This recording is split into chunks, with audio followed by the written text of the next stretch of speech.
ಋಗ್ವೇದದ ಗೃಹ್ಯ ಸೂತ್ರಗಳು ಅಂದರೆ ಗೃಹಸ್ಥಾಶ್ರಮಕ್ಕೆ ಸಂಬಂಧಿಸಿದ ವಿಧಿವಿಧಾನಗಳು ಮಾನವನ ಸಾಮಾಜಿಕ ಮತ್ತು ಸಾಂಸ್ಕೃತಿಕ ಜೀವನದ ಶಿಲ್ಪದಂತಿವೆ.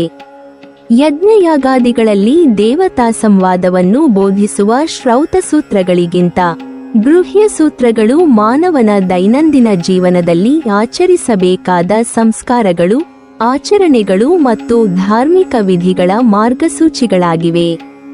ಇವು ಗೃಹ್ಯ ಎಂದರೆ ಮನೆಯೊಂದಿಗೆ ಸಂಬಂಧಿಸಿದ ಎಂದು ಅರ್ಥ. ಅಂದರೆ ಮನೆಯಲ್ಲಿ ಕುಟುಂಬದೊಳಗೆ ನಡೆಯುವ ಪವಿತ್ರ ಸಂಸ್ಕಾರಗಳ ಶಾಸ್ತ್ರ ಗ್ರಂಥಗಳೆಂದರ್ಥ. ಋಗ್ವೇದಕ್ಕೆ ಸಂಬಂಧಿಸಿದ ಪ್ರಮುಖ ಗೃಹ್ಯ ಸೂತ್ರವೆಂದರೆ ಶಾಂಖಾಯನ ಗೃಹ್ಯ ಸೂತ್ರ. ಇದು ಕೌಶಿತಕಿ ಶಾಖೆಗೆ ಸೇರಿದ ಶಾಸ್ತ್ರ ಗ್ರಂಥವಾಗಿದೆ. ಇದರ ಕೃತಿಕಾರನಾಗಿ ಪರಿಗಣಿಸಲ್ಪಡುವ ಶಾಂಖಾಯನ ಋಷಿ ವೇದ ಸಂಪ್ರದಾಯದ ಪ್ರಸಿದ್ಧ ಪುರೋಹಿತರಾಗಿದ್ದು ಅವರು ಋಗ್ವೇದದ ಬ್ರಾಹ್ಮಣ. ಆರಣ್ಯಕ ಮತ್ತು ಶ್ರೌತ ಸೂತ್ರಗಳಲ್ಲಿ ಬೋಧಿಸಲಾದ ಯಜ್ಞತತ್ವಗಳನ್ನು ಗೃಹಸ್ಥಾಶ್ರಮದ ಜೀವನಕ್ಕೆ ಅನ್ವಯಿಸುವ ಪ್ರಯತ್ನ ಮಾಡಿದ್ದಾರೆ. ಈ ಗ್ರಂಥವು ಮನೆಮಠಗಳಲ್ಲಿ ನಡೆಯುವ ಪವಿತ್ರ ಸಂಸ್ಕಾರಗಳನ್ನು ಕ್ರಮಬದ್ಧವಾಗಿ ವಿವರಿಸುವ ಆಚಾರಧರ್ಮದ ಗ್ರಂಥವೆಂದು ಪರಿಗಣಿಸಲಾಗುತ್ತದೆ. ಶಾಂಖಾಯನ ಗೃಹ್ಯ ಸೂತ್ರದಲ್ಲಿ ಮಾನವನ ಜೀವನದ ಪ್ರಾರಂಭದಿಂದ ಅಂತ್ಯದವರೆಗಿನ ಎಲ್ಲ ಪ್ರಮುಖ ಸಂಸ್ಕಾರಗಳ ವಿವರಣೆ ಇದೆ. ಆಯುರ್ವೇದವು ದೇಹದ ಆರೋಗ್ಯವನ್ನು ಕಾಪಾಡುವ ಶಾಸ್ತ್ರವಾದರೆ ಗೃಹ್ಯ ಸೂತ್ರಗಳು ಮನಸ್ಸು ಮತ್ತು ಸಮಾಜದ ಶುದ್ಧತೆಯನ್ನು ಕಾಪಾಡುವ ಶಾಸ್ತ್ರಗಳು. ಗೃಹಸ್ಥಾಶ್ರಮವೆಂಬುದು ಜೀವನದ ಕೇಂದ್ರ ಭಾಗವಾಗಿದ್ದು ಅದರಲ್ಲೇ ಧರ್ಮ, ಅರ್ಥ, ಕಾಮ ಮತ್ತು ಮೋಕ್ಷ ಎಂಬ 4 ಪುರುಷಾರ್ಥಗಳ ಮೂಲವಿದೆ. ಹೀಗಾಗಿ ಈ ಸೂತ್ರಗಳು ವ್ಯಕ್ತಿಯ ಜೀವನದ ಪ್ರತಿಯೊಂದು ಹಂತವನ್ನು ಧಾರ್ಮಿಕ ದೃಷ್ಟಿಯಿಂದ ಶುದ್ಧಗೊಳಿಸಲು ಮಾರ್ಗದರ್ಶನ ನೀಡುತ್ತವೆ. ಈ ಗ್ರಂಥದಲ್ಲಿ ಮೊದಲಿಗೆ ಸಂಸ್ಕಾರಗಳ ಕ್ರಮ ನಿರ್ದಿಷ್ಟಪಡಿಸಲಾಗಿದೆ. 10 ಮುಖ್ಯ ಸಂಸ್ಕಾರಗಳು ಗರ್ಭಾಧಾನ, ಪುಂಸವನ, ಸೀಮಂತೋನ್ನಯನ, ಜಾತಕರ್ಮ, ನಾಮಕರಣ, ಅನ್ನಪ್ರಾಶನ, ಉಪನಯನ, ಸಮಾವರ್ತನ, ವಿವಾಹ ಮತ್ತು ಶ್ರಾದ್ದ. ಇವುಗಳನ್ನು ಹೇಗೆ ಆಚರಿಸಬೇಕು ಎಂಬುದನ್ನು ಶಾಂಖಾಯನ ಗೃಹ್ಯ ಸೂತ್ರದಲ್ಲಿ ಸ್ಪಷ್ಟವಾಗಿ ವಿವರಿಸಲಾಗಿದೆ. ಪ್ರತಿಯೊಂದು ಸಂಸ್ಕಾರಕ್ಕೂ ನಕ್ಷತ್ರ ಚಿಹ್ನೆ, ಮಾಂತ್ರಿಕ ಅಂಶ, ಮಂತ್ರೋಚ್ಚಾರಣೆ, ಆಚರಣಾ ವಿಧಾನ, ಕ್ರಿಯಾ ಪ್ರಕಾರ ಮತ್ತು ತಾತ್ವಿಕ ಅರ್ಥ, ಆಧ್ಯಾತ್ಮಿಕ ತತ್ವ, ನಕ್ಷತ್ರ ಚಿಹ್ನೆಗಳನ್ನು ವಿವರಿಸಲಾಗಿದೆ. ಉದಾಹರಣೆಗೆ ಜಾತಕರ್ಮ ಸಂಸ್ಕಾರದಲ್ಲಿ ಹೊಸ ಮಗುವಿನ ಕಿವಿಯಲ್ಲಿ ಮಂತ್ರಗಳನ್ನು ಉಚ್ಚರಿಸಿ ಆತನ ಜೀವನಕ್ಕೆ ಸಕಾರಾತ್ಮಕ ಶಕ್ತಿಯನ್ನು ತುಂಬುವ ವಿಧಾನವನ್ನು ಹೇಳಲಾಗಿದೆ. ನಾಮಕರಣ ಸಂಸ್ಕಾರದಲ್ಲಿ ಮಗುವಿಗೆ ದೇವತಾತ್ಮಕ ಆಶೀರ್ವಾದವನ್ನು ಸೂಚಿಸುವ ಹೆಸರನ್ನು ನೀಡುವ ವಿಧಿಯಿದೆ. ಉಪನಯನ ಸಂಸ್ಕಾರದಲ್ಲಿ ವಿದ್ಯಾರ್ಥಿಯು ಗುರುವಿನ ಹಸ್ತದಿಂದ ವೇದೋಪದೇಶವನ್ನು ಸ್ವೀಕರಿಸಿ ಬ್ರಹ್ಮಚರ್ಯಾಶ್ರಮಕ್ಕೆ ಪ್ರವೇಶಿಸುತ್ತಾನೆ.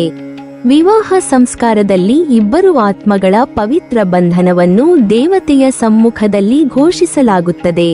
ಇವುಗಳೆಲ್ಲವೂ ಗೃಹ್ಯ ಸೂತ್ರಗಳಲ್ಲಿ ಶ್ರದ್ಧೆ, ಮಂತ್ರ ಮತ್ತು ವಿಧಿ ಸಹಿತವಾಗಿ ವಿವರಿಸಲ್ಪಟ್ಟಿವೆ. ಶಾಂಖಾಯನ ಗೃಹ್ಯ ಸೂತ್ರವು ಕೇವಲ ಆಚರಣಾ ಗ್ರಂಥವಲ್ಲ, ಅದು ಸಂಸ್ಕೃತಿಯ ದೀಪಸ್ತಂಭವಾಗಿದೆ. ಇದರಲ್ಲಿ ಕುಟುಂಬ ಧರ್ಮ, ಸಂಸ್ಕಾರಗಳ ಪಾವಿತ್ರ್ಯ ಹಾಗೂ ಕುಟುಂಬ ಜೀವನದ ಸೌಹಾರ್ದತೆ ಕುರಿತು ಅತ್ಯಂತ ಸೂಕ್ಷ್ಮವಾದ ವಿವರಣೆಗಳಿವೆ. ಕುಟುಂಬವು ಸಮಾಜದ ಮೂಲ ಘಟಕವಾಗಿರುವುದರಿಂದ ಅದರಲ್ಲಿ ಶಾಂತಿ, ಪ್ರೀತಿ ಮತ್ತು ಧರ್ಮಾಧಾರಿತ ಬದುಕು ಇರಬೇಕೆಂಬ ಆಶಯದಿಂದ ಈ ಗ್ರಂಥವು ರಚಿಸಲ್ಪಟ್ಟಿದೆ. ಪತಿ ಪತ್ನಿಯ ಪರಸ್ಪರ ಕೃತಜ್ಞತೆ, ಹಿರಿಯರ ಗೌರವ, ಅತಿಥಿ ಸತ್ಕಾರ, ಸತ್ಯ ಮತ್ತು ಅಹಿಂಸೆ ಮೊದಲಾದ ನೈತಿಕ ಮೌಲ್ಯಗಳನ್ನು ಇಲ್ಲಿ ಅತ್ಯಂತ ಪ್ರಾಮುಖ್ಯತೆಯಿಂದ ವಿವರಿಸಲಾಗಿದೆ. ಇದರಲ್ಲಿರುವ ಒಂದು ಪ್ರಮುಖ ಅಂಶವೇ ಶ್ರಾದ್ದ ವಿಧಿ. ಶಾಂಖಾಯನ ಗೃಹ್ಯ ಸೂತ್ರದಲ್ಲಿ ಪಿತೃಗಳ ಸ್ಮರಣೆಯು ಕೇವಲ ಕರ್ತವ್ಯವಲ್ಲ, ಅದು ಆಧ್ಯಾತ್ಮಿಕ ಕೃತಜ್ಞತೆಯ ಸಂಕೇತವೆಂದು ಹೇಳಲಾಗಿದೆ. ಪಿತೃಗಳಿಗೆ ಅರ್ಪಿಸಲಾದ ಪಿಂಡ ಮತ್ತು ಜಲತರ್ಪಣ ಕೇವಲ ಬಲಿಯಲ್ಲ, ಅದು ನಮೋ ಪಿತೃಭ್ಯಃ ಎಂಬ ಸ್ಮರಣೆ ಮೂಲಕ ಕುಟುಂಬದ ಪವಿತ್ರ ಸಂಸ್ಕೃತಿಯನ್ನು ಜೀವಂತವಾಗಿಡುತ್ತದೆ. ಶಾಂಖಾಯನ ಗೃಹ್ಯ ಸೂತ್ರವು ಹೀಗಾಗಿ ಮಾನವ ಜೀವನದ ಸಕಲ ಸಂಸ್ಕಾರಗಳ ಪಾಠಗ್ರಂಥ. ಇದು ಜೀವನದ ಪ್ರಾರಂಭದಿಂದ ಅಂತ್ಯದವರೆಗೆ ಧರ್ಮಾಧಾರಿತ ಶಿಸ್ತನ್ನು ಸಾರುತ್ತದೆ. ಈ ಗ್ರಂಥದಲ್ಲಿ ಮನುಷ್ಯನು ಹೇಗೆ ತನ್ನ ಗೃಹದಲ್ಲಿ ದೇವರ ಉಪಸ್ಥಿತಿಯನ್ನು ಅನುಭವಿಸಬಹುದು, ಹೇಗೆ ಪ್ರತಿದಿನದ ಕಾರ್ಯಗಳನ್ನು ಪವಿತ್ರ ಯಜ್ಞವನ್ನಾಗಿ ಪರಿವರ್ತಿಸಬಹುದು ಎಂಬುದರ ವಿವರಣೆಗಳಿವೆ. ಗೃಹ್ಯ ಸೂತ್ರವು ಯಜ್ಞವಿಲ್ಲದ ಜೀವನವನ್ನು ದೇವೋಪಾಸನೆಯೊಂದಾಗಿ ರೂಪಿಸುತ್ತದೆ. ಅಂದರೆ ಗೃಹವೇ ದೇವಾಲಯ ಎಂಬ ಸಿದ್ಧಾಂತವನ್ನು ಸ್ಥಾಪಿಸುತ್ತದೆ.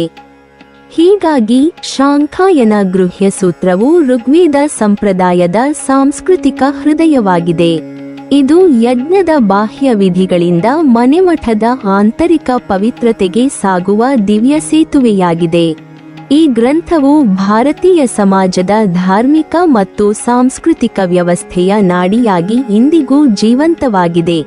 ಇದು ಗೃಹಸ್ಥರ ಧರ್ಮವನ್ನು ಕೇವಲ ಆಚರಣೆಯ ಮಟ್ಟದಲ್ಲಿ ಅಲ್ಲ, ಆತ್ಮದ ಶುದ್ಧತೆಯ ಮಾರ್ಗವಾಗಿ ರೂಪಿಸಿದ ಅಮರ ಶಾಸ್ತ್ರವಾಗಿದೆ. ನೀವಿನ್ನೂ ನಮ್ಮ ಚಾನಲನ್ನು ಸಬ್ಸ್ಕ್ರೈಬ್ ಮಾಡಿಲ್ವಾ? ಹಾಗಾದರೆ ಈ ಕೂಡಲೇ ನಮ್ಮ ಇತಿಹಾಸ ದರ್ಶನ ಚಾನಲನ್ನು ಸಬ್ಸ್ಕ್ರೈಬ್ ಮಾಡಿ ಮತ್ತು ಪಕ್ಕದಲ್ಲಿರುವ ಬೆಲ್ ಐಕಾನ್ ಅನ್ನು ಪ್ರೆಸ್ ಮಾಡಿದರೆ ನಮ್ಮ ಹೊಸ ವಿಡಿಯೋಗಳನ್ನು ನೋಡಬಹುದು.